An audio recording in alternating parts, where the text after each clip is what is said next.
Imagine a 9-year-old boy, standing in a time long past, in a world filled with ancient traditions and powerful empires. He's standing before a makeshift altar, a simple yet sacred place where vows are made and destinies are forged. He is about to swear an oath, a solemn promise that will shape his entire life and the course of history. This is no ordinary oath. It is a vow of vengeance, a commitment to a cause that transcends his young age. This is a vow to destroy Rome, a powerful and rising empire that threatens his homeland. That boy was Hannibal Barca, a name that would become legendary in the annals of history. He would grow up to be Rome's greatest enemy, a formidable adversary who would challenge the might of the Roman legions. Hannibal was born in Carthage, a city of great wealth and power, located in North Africa. Carthage was a powerful city-state in North Africa, known for its strategic location and thriving trade. Rome, on the other hand, was a rising power in Italy, expanding its influence and territory with each passing year. The two empires clashed in the First Punic War. Rome emerged victorious, leaving Carthage bitter and yearning for revenge. Hannibal's father, Hamilcar Barca, was a Carthaginian general. He harbored a deep hatred for Rome, a hatred that he passed on to his son. He made young Hannibal swear that oath, a binding promise to fight against Rome until the end. Hannibal would spend his life trying to fulfill it, dedicating himself to the cause with unwavering determination. Hannibal learned about war from his father. He fought in Spain, gaining valuable experience and honing his skills on the battlefield. He quickly rose through the ranks, earning the respect and admiration of his peers and superiors. He became known for his tactical brilliance, devising strategies that would outsmart and outmaneuver his enemies. He was a master of strategy, able to anticipate his opponent's moves and counter them with precision. He was also a charismatic leader, inspiring his men with his vision and courage. His men were loyal to him, willing to follow him into the most perilous of battles. They would follow him anywhere, even over the Alps, a treacherous journey that would become one of the most famous military campaigns in history. Hannibal became commander of the Carthaginian forces in Spain. This was a significant moment in history, as Carthage was looking to expand its influence and power in the region. Hannibal's appointment was not just a routine military promotion, it was a strategic move by Carthage to secure its interests in Spain. He was just 26 years old. Despite his youth, Hannibal had already shown great promise and potential. His early experiences and training under his father, Hamilcar Barca, had prepared him well for the challenges ahead. He quickly proved himself to be a brilliant military mind. His strategies were innovative, and his ability to inspire and lead his troops was unparalleled. Hannibal's leadership style was a blend of calculated risk-taking and meticulous planning. He conquered many Spanish tribes. These victories were not just about expanding territory, they were about securing resources and establishing Carthaginian dominance in the region. Each conquest added to his growing reputation as a formidable general. He secured Carthage's hold on the Iberian Peninsula. This was a crucial achievement, as it provided Carthage with a strong base of operations and a wealth of resources to support its military campaigns. Rome watched Hannibal with growing concern. The Roman Republic was well aware of the threat posed by Hannibal's growing power and influence. They knew that his ambitions could lead to a direct confrontation with Rome. They knew he was a threat. The Roman Senate began to prepare for the possibility of war, strengthening their defenses and strategizing on how to counter Hannibal's moves. Rome and Carthage were at peace. However, this peace was fragile and filled with underlying tensions. Both sides were wary of each other, knowing that the peace could be broken at any moment. But it was an uneasy peace. The mistrust between the two powers was palpable, and both were constantly on guard, anticipating the other's next move. Both sides knew war was coming. The signs were clear, and the preparations for conflict were already underway. It was only a matter of time before the fragile peace would shatter. Hannibal decided to strike first. He knew that taking the initiative would give him a strategic advantage. His plan was bold and audacious, aiming to catch Rome off guard. He knew Rome was powerful. The Roman legions were well-trained and disciplined, and their military might was unmatched. Hannibal understood the challenges he faced. He couldn't defeat them in a conventional war. Hannibal's strength lay in his ability to think outside the box, and come up with unconventional strategies that would surprise and outmaneuver his enemies. He needed a new plan, a daring plan, one that would take the Romans by surprise and give him the upper hand. Hannibal's mind was set on a strategy that no one had ever attempted before. Hannibal decided to attack Rome from the north. This was a bold and unexpected move, as the Romans would not anticipate an invasion from this direction. He would cross the Alps. This was a monumental task, as the Alps were known for their treacherous terrain and harsh conditions. It was a journey no one thought possible. The idea of crossing the Alps with an entire army, including war elephants, seemed like a fool's errand to many. The Alps were a treacherous mountain range. The journey would be fraught with dangers, from the harsh weather to the difficult terrain.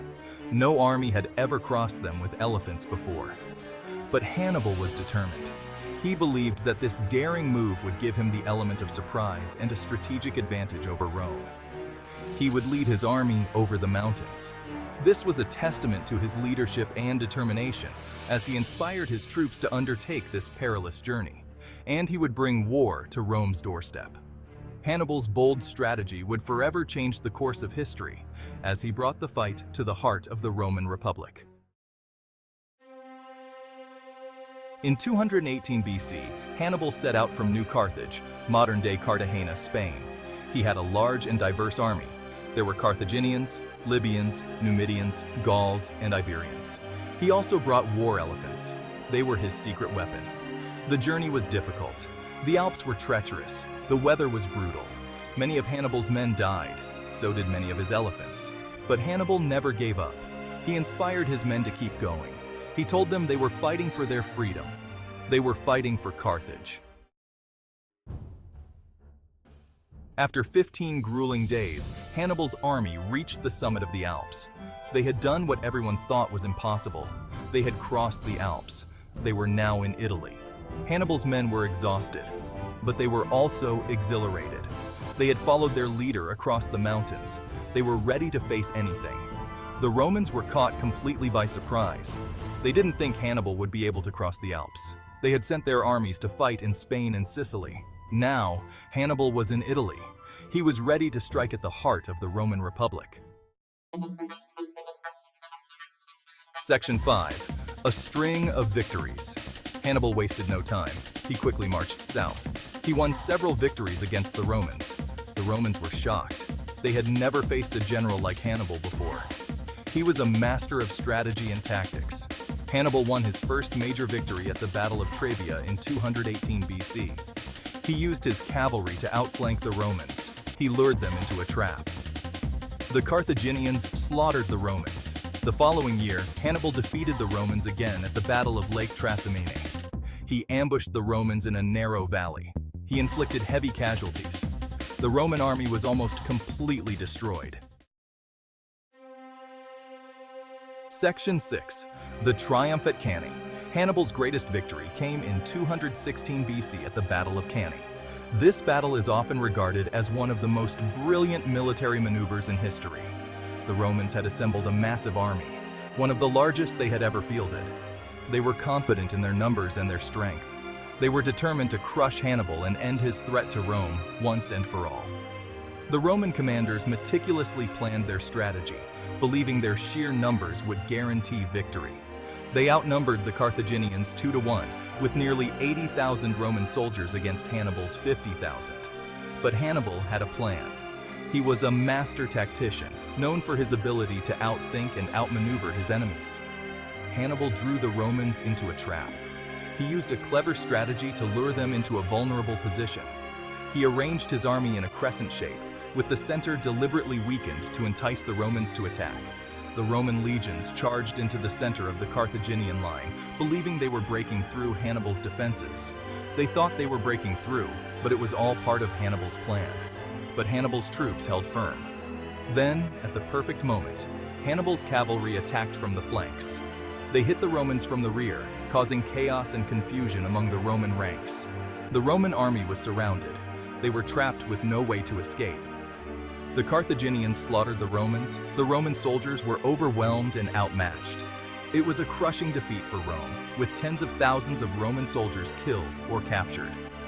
The Battle of Cannae is still studied in military schools today as a classic example of tactical genius and the effective use of strategy and deception in warfare. Section 7. At the gates, but not inside. Hannibal marched on Rome. He was just a few miles from the city. The Romans were terrified. They thought Hannibal was going to destroy their city. But Hannibal didn't attack Rome. He didn't have the supplies to lay siege to such a well-defended city. He also knew that many Roman allies hadn't joined him. Hannibal stayed in Italy for another 14 years. He won more victories. But he couldn't force a decisive victory. The Romans had learned from their mistakes. They avoided open battles with Hannibal. They used a strategy of attrition. They harassed his forces. They cut off his supply lines. Section 8. A Shadow in Exile. In 203 BC, Hannibal was recalled to Carthage. The Romans had landed an army in North Africa. They were threatening Carthage itself. Hannibal fought one last battle against the Romans at Zama. This time, he was defeated. Rome's greatest enemy was finally defeated. Hannibal was forced to flee into exile. He spent the rest of his life on the run. He eventually found refuge in the court of King Prusias of Bithynia. The Romans never forgot about Hannibal. They demanded his surrender. Rather than be taken prisoner, Hannibal took his own life. He drank poison. He died in 183 BC at the age of 64. Section 9. The Legacy of Hannibal. Hannibal Barca was one of the greatest military commanders in history. He was a master of strategy, tactics, and logistics. He was also a charismatic leader who inspired his men to fight for him. He is still studied today by military leaders around the world. Hannibal's campaigns had a profound impact on the course of history. He almost destroyed Rome. He forced the Romans to change their way of war. He also helped to shape the Western world as we know it today. Section 10. Lessons from the Lion's Den. Hannibal's story is a powerful reminder that even the greatest empires are vulnerable. It is also a story about immense courage, determination, and the will to never give up. Hannibal may have died in defeat, but his legacy endures. But he left an indelible mark on history that cannot be erased. He is still remembered as one of the greatest military commanders of all time.